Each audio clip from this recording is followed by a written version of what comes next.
ओम शांति। ओम शांति। आज की तारीख है 9 जुलाई 2015। साकार महावाक्य। बाबा कहते, मीठे बच्चे, बाप तुम्हें पढ़ा रहे हैं खूबसूरत देवी देवता बनाने। खूबसूरती का आधार है पवित्रता। आज का प्रश्न, रूहानी क्षमा पर जो परवाने फिदा होने वाले हैं उनकी निशानी क्या होगी? उत्तर, फिदा होने वाले परवाने। पहली निशानी, क्षमा जो है जैसी है उसे यथार्थ रूप से जानते और याद करते हैं। दूसरी निशानी, फिदा होना माना बाप समान बनना। तीसरी निशानी, फिदा होना माना बाप से भी ऊंच राजाई का अधिकारी बन जाना। ये किनकी निशानी है? फिदा होने वाले परवाने। तो गीत कौन सा बजा होगा? महफिल में जल उठी क्षमा। ओम शांति। ओम शांति। मीठे मीठे रूहानी बच्चों ने ये गीत की लाइन सुनी। ये कौन समझाते हैं? रूहानी बाप। वह क्षमा भी है, नाम ढेर के ढेर रखे हैं। बाप की स्तुति भी बहुत करते हैं। ये भी परम पिता परमात्मा की स्तुति है ना। बाप क्षमा बनकर आए हैं परवानों के लिए। परवाने जब क्षमा को देखते हैं तो उन पर फिदा हो शरीर छोड़ देते हैं। अनेक परवाने होते हैं जो क्षमा पर प्राण देते हैं। उसमें भी खास जब दीपमाला होती है, बत्तियां बहुत जलती हैं तो छोटे छोटे जीव ढेर रात को मर जाते हैं। अब तुम बच्चे जानते हो, हमारा बाबा है सुप्रीम रूह। उनको हुसैन भी कहा जाता है। बहुत खूबसूरत है, बहुत खूबसूरत है, क्योंकि वे एवर प्योर है। आत्मा प्योर बन जाती है तो उनको शरीर भी प्योर, नेचुरल, सुंदर मिलता है। शांति धाम में आत्माएं पवित्र रहती हैं। फिर जब यहाँ आती हैं पाठ बजाने तो सतो प्रधान से सतो रजो तमो में आती है। फिर सुंदर से शाम अर्थात काली इम्प्योर बन जाती है। आत्मा जब पवित्र है तो गोल्डन एज कही जाती है। उनको फिर शरीर भी गोल्डन एज मिलता है। दुनिया भी पुरानी और नई होती है। वही हसीन परम पिता परमात्मा जिसको भक्ति मार्ग में बुलाते रहते हैं, हे शिव बाबा, वह निराकार परम पिता परमात्मा आया हुआ है आत्माओं को इम्प्योर से प्योर हसीन बनाने। ऐसे नहीं आजकल जो बहुत खूबसूरत है उनकी आत्मा पवित्र है, नहीं। भल शरीर खूबसूरत है फिर भी आत्मा तो पतित है ना। विलायत में कितने खूबसूरत बनते हैं। जानते हो, ये लक्ष्मी नारायण है सत्युगी खूबसूरत, और यहाँ है हेल के खूबसूरत। मनुष्य इन बातों को नहीं जानते। बच्चों को समझाया जाता है, यह है नर्क की खूबसूरती। हम अभी स्वर्ग के लिए नेचुरल सुंदर बन रहे हैं। 21 जन्म के लिए ऐसे सुंदर बनेंगे। यहाँ की खूबसूरती तो एक जन्म के लिए। यहाँ बाबा आया हुआ है सारी दुनिया के मनुष्य मात्र तो क्या, दुनिया को भी खूबसूरत बनाते हैं। मनुष्य मात्र तो क्या, दुनिया को भी खूबसूरत बनाते। सतयुग नई दुनिया में थे ही खूबसूरत देवी देवताएं। वे बनने के लिए अभी तुम पढ़ते हो। क्या बनने के लिए? खूबसूरत देवी देवताएं बनने के लिए तुम अभी पढ़ते हो। बाप को क्षमा भी कहते हैं, परंतु है परम आत्मा। जैसे तुमको आत्मा कहते हैं वैसे उनको परम आत्मा कहते हैं। तुम बच्चे बाप की महिमा गाते हो, बाप फिर बच्चों की महिमा करते हैं। तुमको ऐसा बनाता हूँ जो मेरे से भी तुम्हारा मर्तबा ऊंच है। मैं जो हूँ, जैसा हूँ, जैसे मैं पाठ बजाता हूँ, ये और कोई नहीं जानते। अभी तुम बच्चे जानते हो कैसे हम आत्माएं पाठ बजाने के लिए परमधाम से आती हैं। हम शूद्र कुल में थी, फिर अब ब्राह्मण कुल में आई हैं। यह भी तुम्हारा वर्ण है और कोई धर्म वालों के लिए यह वर्ण नहीं है। उन्हों के वर्ण नहीं होते, और किसी धर्म के लिए वर्ण नहीं होते हैं। क्रिश्चियंस ही चले आते हैं। हाँ, उनमें भी सतो रजो तमो में आते हैं, बाकी ये वर्ण तुम्हारे लिए है। सृष्टि भी सतो रजो तमो में आती है। ये सृष्टि चक्र बेहद का बाप बेट समझाते हैं। जो बाप ज्ञान का सागर, पवित्रता का सागर है, खुद कहते मैं पुनर्जन्म नहीं लेता हूँ। भर शिव जयंती भी मनाते हैं, परंतु मनुष्यों को ये पता ही नहीं है कि कब आते हैं, कि आते कब है। उनकी जीवन कहानी को भी नहीं जानते। बाप कहते मैं जो हूँ, जैसा हूँ, मेरे में क्या पार्ट है, सृष्टि चक्र कैसे फिरता है, ये तुम बच्चों को मैं कल्प कल्प समझाता हूँ। मैं ही समझाता हूँ और कोई तुम्हें समझा नहीं सकता, क्योंकि ये सब मैं ही जानता हूँ और कोई जान नहीं सकता। इसे समझाता भी तुमको मैं ही हूँ। तुम जानते हो हम सीढ़ी उतरते उतरते तमो प्रधान बने हैं। 84 जन्म भी तुम लेते हो। पिछाड़ी में जो आते हैं उनको भी सतो रजो तमो में आना ही है। तुम तमो प्रधान बनते हो तो सारी दुनिया तमो प्रधान बन जाती है। फिर तुमको तमो प्रधान से सतो प्रधान जरूर बनना है। ये सृष्टि चक्र फिरता रहता है। अभी है कलयुग, उसके बाद फिर सतयुग आएगा ना। अभी क्या है? कलयुग। फिर क्या आएगा? सतयुग। कलयुग की आयु पूरी हुई। बाप कहते हैं मैंने साधारण तन में हूबहू कल्प पहले मुआफिक प्रवेश किया है। फिर से तुम बच्चों को राजयोग सिखाने। योग तो आजकल बहुत है, बैरिस्ट्री योग, इंजीनियरिंग योग। योग तो योग ही है, जो भी पढ़ो उसके साथ योग तो लगाना पड़ता है ना। बैरिस्ट्री पढ़ने के लिए बैरिस्टर के साथ बुद्धि का योग लगाना होता है, तभी बैरिस्ट्री कर सकते हैं। हम बैरिस्टर बन रहे हैं तो पढ़ाने वाले को याद करते हैं। उनको तो अपना बाप अलग है, गुरु भी होगा तो उनको भी याद करेंगे। तो भी बैरिस्टर के साथ बुद्धि का योग रहता है। अगर बैरिस्ट्री करनी है तो बैरिस्टर के साथ बुद्धि का योग रहता है। आत्मा ही पढ़ती है, आत्मा ही शरीर द्वारा जज, बैरिस्टर आदि बनती है। कैसे बनती? शरीर द्वारा। अभी तुम बच्चे आत्माभिमानी बनने के संस्कार अपने में डालते हो। अभी तुम बच्चे आत्माभिमानी बनने के संस्कार अपने में डालते हो। आधा कल्प दे अभिमानी रहे। अब आप कहते हैं देही अभिमानी बनो। आत्मा में ही पढ़ाई के संस्कार है। मनुष्य आत्मा ही जज बनती है। अभी हम विश्व का मालिक देवता बन रहे हैं। पढ़ाने वाला है शिव बाबा, परमात्मा। वही ज्ञान का सागर, शांति संपत्ति का सागर है। यह भी दिखाते हैं सागर से रत्नों की थालियां निकलती है। ये भक्ति मार्ग की बातें। बाप को रेफर करना पड़ता है ना, समझाना पड़ता है ना कि ऐसा है ऐसा है। ये तो बाबा तो अगर सीधा सीधा समझाए तो सीधा सीधा बच्चों को समझ ही ना आए, इसलिए बाबा को रेफर करना पड़ता है। बाप समझाते हैं यह है अविनाशी ज्ञान रत्न। इन ज्ञान रत्नों से तुम बहुत साहूकार बनते हो और फिर हीरे जवाहरात भी तुमको बहुत मिलते हैं। ये एक एक रत्न लाखों रुपयों का है जो तुमको इतना साहूकार बनाते हैं। तुम जानते हो भारत ही वाइसलेस वर्ल्ड था, उसमें पवित्र देवताएं रहते थे। अभी सांवरे अपवित्र बन गए। आत्माओं और परमात्मा का मेला होता है। आत्मा शरीर में है तब ही सुन सकती है, परमात्मा भी शरीर में आता है।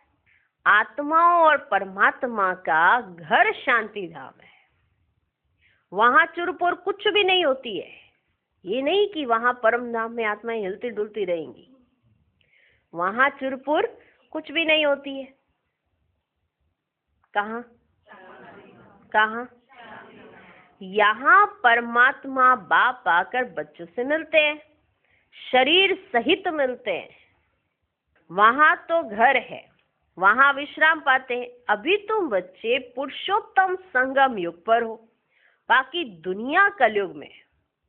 बाप बैठ समझाते हैं, भक्ति मार्ग में खर्चा बहुत करते हैं, है ना। चित्र भी बहुत बनाते हैं, बड़े बड़े मंदिर बनाते हैं। नहीं तो श्री कृष्ण का चित्र घर में भी तो रख सकते हैं। इतनी दूर क्या करना है जाकर। पर भक्ति मार्ग में खर्चा बहुत है। बहुत सस्ते चित्र होते हैं, फिर इतना दूर दूर मंदिरों में क्यों जाते? देखो बाबा समझाते हैं, बड़े बड़े मंदिर बनाते हैं। नहीं तो कृष्ण का चित्र घर में भी तो रख सकते हैं। बहुत सस्ते चित्र होते हैं, फिर इतना दूर दूर मंदिरों में क्यों जाते? यह है भक्ति मार्ग। सतयुग में ये मंदिर आदि होते ही नहीं, वहां है ही पूज्य। कलयुग में है पुजारी। तुम अभी संगम युग पर पूज्य देवता बन रहे हो, अभी तुम ब्राह्मण बने हो।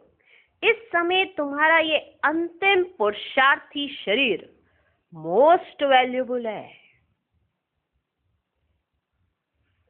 इस समय तुम्हारा ये अंतिम पुरुषार्थी शरीर मोस्ट वैल्यूबल है।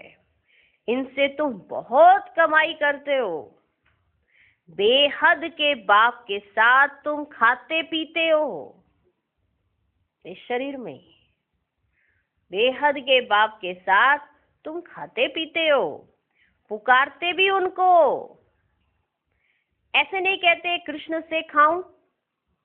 बाप को याद करते हैं तो माता पिता हम बालक तेरे। बालक तो बाप के साथ खेलते रहते हैं। कृष्ण के हम सब बालक हैं ऐसे नहीं कहेंगे। कृष्ण के हम सब बालक हैं ऐसे नहीं कहेंगे। सभी आत्माएं परम पिता परमात्मा के बच्चे हैं। आत्मा शरीर द्वारा कहती है आप आएंगे तो हम आपके साथ खेलेंगे, खाएंगे, सब कुछ करेंगे जब आप आएंगे। तो जब परमात्मा आता है तो आत्माओं को पता पड़ता है कि नहीं पता पड़ता? तो आत्मा परमात्मा के साथ खेलती भी है, खाती भी है, सब कुछ करती है। कहा था ना कि जब आप आएंगे तो हम आपके साथ खेलेंगे, खाएंगे, सब कुछ करेंगे। तुम कहते ही हो बाप दादा, तुम कहते ही हो बाप दादा। तो जैसे घर हो गया, बाप दादा और बच्चे। ये ब्रह्मा है बेहद का रचयिता। बाप इनमें प्रवेश कर इनको अडॉप्ट करते हैं। इनको कहते हैं तुम मेरे हो। इनको कहते हैं, इनमें प्रवेश कर लेते हैं, फिर इनको कहते हैं तुम मेरे हो। यह है मुख वंशावली। जैसे स्त्री को भी अडॉप्ट करते हैं ना, अडॉप्ट ही करते हैं ना, मुख से ही तो कहा जाता है तुम मेरी स्त्री हो, तुम मेरी पत्नी हो, मुख से ही तो कहा गया ना। जैसे स्त्री को भी अडॉप्ट करते हैं ना, वह भी मुख वंशावली ठहरी। कह दिया, संबंध जुट गया, अब पूरी उम्र निभाते हैं। बाबा इनमें प्रवेश कर इनको अडॉप्ट करते, इनको कहते हैं तुम मेरे हो। यह है मुख वंशावली। जैसे स्त्री को भी अडॉप्ट करते हैं ना, वह भी मुख वंशावली ठहरी। कहेंगे तुम मेरी हो, फिर उनसे कुख वंशावली बच्चे पैदा होते हैं। ये रस्म कहाँ से चली? ये रस्म कहाँ से चली? बाप कहते मैंने इनको अडॉप्ट किया है ना, इन द्वारा तुमको अडॉप्ट करता हूँ। मैंने पहले किनको अडॉप्ट किया? ब्रह्मा बाबा को। इन द्वारा फिर तुमको अडॉप्ट करता हूँ, तुम मेरे बच्चे हो। इनको कहा तुम मेरे हो, तुम्हें कहा तुम मेरे बच्चे हो। परंतु यह है मेल। तुम सभी को संभालने के लिए फिर सरस्वती को भी अडॉप्ट किया। तुम सभी को संभालने के लिए फिर सरस्वती को भी अडॉप्ट किया। उनको माता का टाइटल मिला। सरस्वती नदी, ये नदी माता हुई ना, बाप सागर है, यह भी सागर से निकली हुई है। ब्रह्मपुत्रा नदी और सागर का बहुत बड़ा मेला लगता है। ऐसा मेला और कहाँ लगता नहीं। वह है नदियों का मेला, यह है आत्मा और परमात्मा का मेला। वह भी जब शरीर में आते हैं तब मेला लगता है। बाप कहते हैं मैं हुसैन हूँ, मैं हुसैन हूँ, मैं इनमें कल्प कल्प प्रवेश करता हूँ। ये ड्रामा में नूंद है। तुम्हारी बुद्धि में सारे सृष्टि का चक्र है। इनकी आयु 5000 वर्ष है। इस बेहद की फिल्म से फिर हद की फिल्म बनाते हैं। इस बेहद की फिल्म से फिर हद की फिल्म बनाते हैं। जो पास्ट हो गया सो प्रेजेंट होता है, प्रेजेंट फिर फ्यूचर बनता है, जिसको फिर पास्ट कहा जाएगा। पास्ट होने में कितना समय लग गया? नई दुनिया में आए कितना समय पास्ट हुआ? 5000 वर्ष। तुम अभी हर एक स्वदर्शन चक्रधारी हो। तुम समझाते हो हम पहले ब्राह्मण थे फिर देवता बने। तुम बच्चों को अभी बाप द्वारा शांति धाम सुखधाम का वर्षा मिलता है। बाप आकर के 3 धर्म इकट्ठा स्थापन करते हैं। 3 धर्म इकट्ठा स्थापन करते हैं, बाकी सबका विनाश करा देते हैं। वापस ले जाने वाला तुमको सतगुरु बाप मिला है। बुलाते भी हैं हमको सदगति में ले जाओ, शरीर को खल्लास कराओ। ऐसी युक्ति बताओ जो हम शरीर छोड़ शांति धाम चले जाएं। गुरु के पास भी मनुष्य इसीलिए जाते हैं, परंतु वे गुरु तो शरीर से छुड़ाकर साथ में ले नहीं जा सकते। पतित पावन है ही एक बाप। तो वे जब आते हैं तो पावन जरूर बनना पड़े। बाप को ही कहा जाता है कालों का काल, महाकाल। सभी को शरीर से छुड़ाकर साथ ले जाते हैं। यह है सुप्रीम गाइड। सभी आत्माओं को वापस ले जाते हैं। ये छी शरीर है, इनके बंधन से छूटना चाहते हैं। कहाँ शरीर छूटे तो बंधन छूटे। अभी तुमको इन सब आसुरी बंधनों से छुड़ाकर सुख के दैवी संबंध में ले जाते हैं। तुम जानते हो हम सुखधाम में आएंगे वाया शांति धाम, फिर दुखधाम में कैसे आते हो ये भी तुम जानते हो। बाबा आते ही हैं शाम से सुंदर बनाने। बाप कहते मैं तुम्हारा ओबीडियंट सच्चा फादर भी हूँ। फादर हमेशा ओबीडियंट होता है, सेवा बहुत करते हैं, खर्चा कर पढ़ाकर फिर सब धन दौलत बच्चों को देकर खुद जाए साधुओं का संग करते हैं। ऐसे ही होता है ना, खर्चा किया पढ़ाया, फिर उसके बाद अपनी जो सब धन दौलत थी वो बच्चों को दे दी और फिर खुद गए साधुओं का संग करते हैं। अपने से भी बच्चों को ऊंच बनाते हैं। ये बाप भी कहते हैं मैं तुमको डबल मालिक बनाता हूँ। तुम विश्व का भी मालिक हो तो ब्रह्मांड का भी मालिक बनते हो। तुम्हारी पूजा भी डबल होती है, आत्माओं की भी पूजा होती है, देवता वर्ण में भी पूजा होती है। मेरी तो सिंगल सिर्फ शिवलिंग के रूप में ही पूजा होती है, तुम्हारी डबल डबल पूजा होती है। मेरी तो एक सिंगल शिवलिंग के रूप में ही पूजा होती है। मैं राजा तो बनता नहीं हूँ, मैं राजा तो बनता नहीं हूँ। तुम्हारी कितनी सेवा करता हूँ, मैं राजा बनता नहीं और सेवा तुम्हारी कितनी करता हूँ। ऐसे बाप को फिर तुम भूलते क्यों हो, भूलते क्यों हो? हे आत्मा, अपने को आत्मा समझ मुझे याद करो तो तुम्हारे विक्रम विनाश होंगे। हे आत्मा, अपने को आत्मा समझ कर मुझे याद करो तो तुम्हारे विक्रम विनाश होंगे। तुम किसके पास आए हो? पहले बाप फिर दादा। किसके पास आए हो? पहले बाप फिर दादा, अभी फादर, फिर ग्रेट ग्रेट ग्रैंडफादर, आदि देव एडम। क्योंकि बहुत बिरादरियां बनती है ना, शिव बाबा को कोई ग्रेट ग्रेट ग्रैंड फादर कहेंगे क्या? शिव बाबा को ग्रेट ग्रेट ग्रैंडफादर कहेंगे क्या? हर बात में तुमको बहुत ऊंच बनाते हैं। ऐसा बाबा मिलता है, फिर उनको तुम भूलते क्यों? भूलेंगे तो पावन कैसे बनेंगे? बाप पावन बनने की युक्ति बतलाते हैं, इस याद से ही खाद निकलेगी। बाप कहते, मीठे मीठे लाडले बच्चे, देह अभिमान छोड़, आत्म अभिमानी बनना है, पवित्र भी बनना है। क्या कहते हैं बाबा? मीठे मीठे लाडले बच्चे, देह अभिमान छोड़, आत्म अभिमानी बनना है, पवित्र भी बनना है। काम महाशत्रु है, ये एक जन्म मेरे खातिर पवित्र बनो। ये एक जन्म मेरे खातिर पवित्र बनो। लौकिक बाप भी कहते हैं ना, कोई गंदा काम नहीं करो, मेरे दाढ़ी की लाज रखो। पालौकिक बाप भी कहते हैं, मैं पावन बनाने आया हूं, अब काला मुंह मत करो, नहीं तो इज्जत गवाएंगे। सभी ब्राह्मणों की और बाप की भी इज्जत गवा देंगे। लिखते हैं बाबा, हम गिर गया, काला मुंह कर दिया। बाबा कहते, मैं तुमको हसीन माना सुंदर बनाने आया हूं, तुम फिर काला मुंह करते हो। तुम्हें तो सदा हसीन बनने का पुरुषार्थ करना है। अच्छा, मीठे मीठे सिकिलदे बच्चों प्रति माता पिता बाप दादा का याद प्यार और गुड मॉर्निंग। रूहानी बाप की रूहानी बच्चों को नमस्ते। हम रूहानी बच्चों की भी रूहानी बाप को नमस्ते नमस्ते नमस्ते।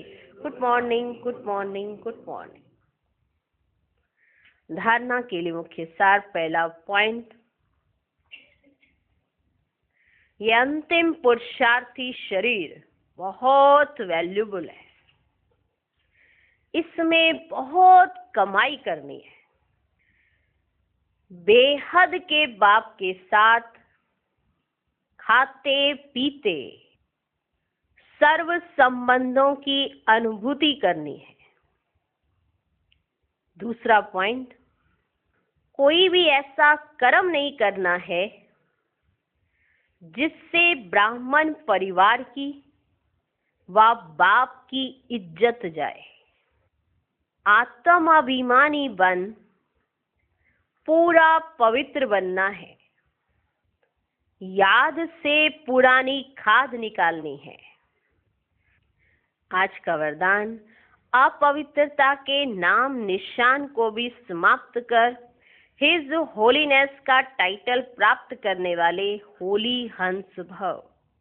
जैसे हंस कभी भी कंकड़ नहीं चुगते, रतन धारण करते हैं, ऐसे होली हंस किसी के अवगुण अर्थात कंकड़ को धारण नहीं करते। वे व्यर्थ और समर्थ को अलग कर व्यर्थ को छोड़ देते हैं, समर्थ को अपना लेते हैं।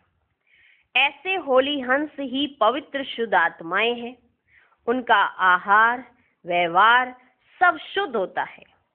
जब अशुद्धि अर्थात अपवित्रता का नाम निशान भी समाप्त हो जाए, तब भविष्य में हिज होलीनेस का टाइटल प्राप्त हो। इसलिए कभी गलती से भी किसी के अवगुण धारण नहीं करना। गलती से भी किसी के अवगुण धारण नहीं करना। आज का स्लोगन, सर्वस्व त्यागी वह है जो पुराने स्वभाव संस्कार के वंश का भी त्याग करता है। आज सतगुरुवार है, तो चलो बाबा को भोग स्वीकार कराएंगे। ओम शांति।